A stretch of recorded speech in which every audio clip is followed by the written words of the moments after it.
আসসালামু আলাইকুম রহমতুল্লাহ। আজকে আমরা ফটোশপের একটি টুল নিয়ে আলোচনা করব। টুলটি হচ্ছে ব্যাকগ্রাউন্ড ইরেজার টুল। আমরা যারা ডিজাইনার বা আমরা ফটোশপে কাজ করি, এই টুল সম্পর্কে আমরা জানি। যেমন ইরেজার টুল আছে, ব্যাকগ্রাউন্ড ইরেজার টুল আছে এবং ম্যাজিক ইরেজার টুল আছে।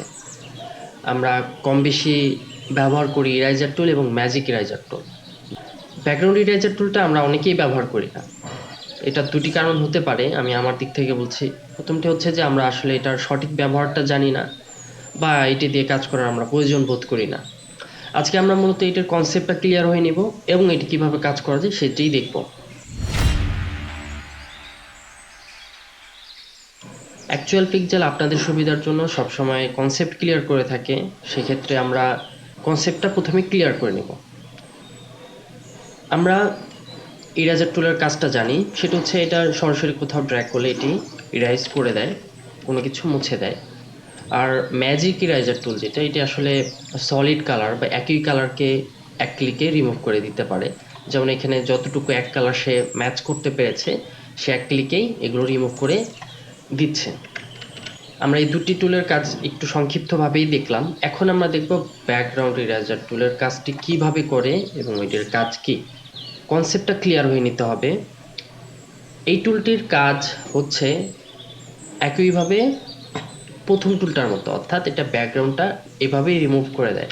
তবে এইখানে যে জিনিসটা আছে বা এখানে যে বিষয়টার, এই টুলের যে বিশেষ একটা বৈশিষ্ট্য সেটি হচ্ছে, আমি যখন কোনো কিছু ইরেজ বা মুছে ফেলতে চাচ্ছি, ধরুন আমি আকাশের কালার মুছে দিতে চাচ্ছি, সেক্ষেত্রে কি করতে হবে, আমাকে এইখানে ক্লিক করতে হবে, অর্থাৎ ক্লিক করে আমাকে মাউস পয়েন্টারটা ধরে রাখতে হবে। মাউস পয়েন্টার যখন আমি ধরে রাখবো, আমি তখন মাউস পয়েন্টারটা ধরেই আমাকে সামনে এগোতে হবে, অর্থাৎ আমাকে এগুলো মুছে ফেলতে হবে।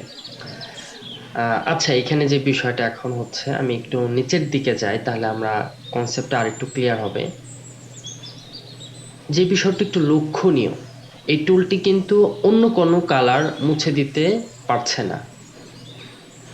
কনসেপ্টটা হলো এটাই, আমি যখন কোনো কিছু ইরেজ করতে যাচ্ছি, অর্থাৎ আমি আবার দেখাচ্ছি, আমি যদি এখন এই সবুজ কোনো কালার মুছে দিতে চাই, সবুজ কোনো কালারে আমাকে মাউস পয়েন্টারটা ক্লিক করে ধরতে হবে।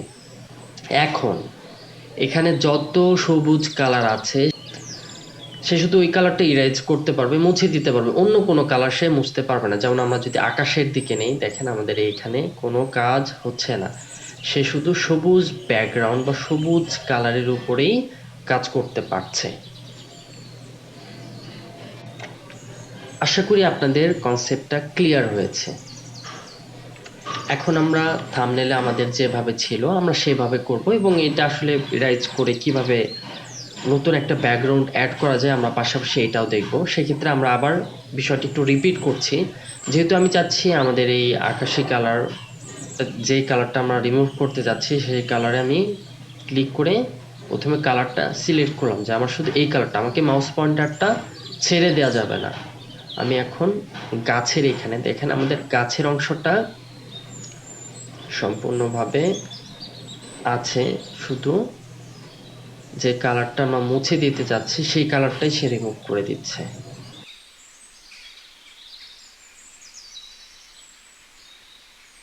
যেমন এই ব্যাকগ্রাউন্ড কালারটা আমরা যদি কোনো একটা কালার অ্যাপ্লাই করতে চাই, দেখতে পাচ্ছেন যে আমরা এখানে যে কোনো কালার ইচ্ছা দিতে পারবো। এখানে আমাদের মন মতো কালার, যে কোনো কালার আমরা এখানে অ্যাপ্লাই করতে পারবো। এখন আমরা যেটা করব, যে এই স্কয়ার ব্যাকগ্রাউন্ড বা এখানে যে কোনো একটা ব্যাকগ্রাউন্ড আপনি নিয়ে আসতে পারবেন।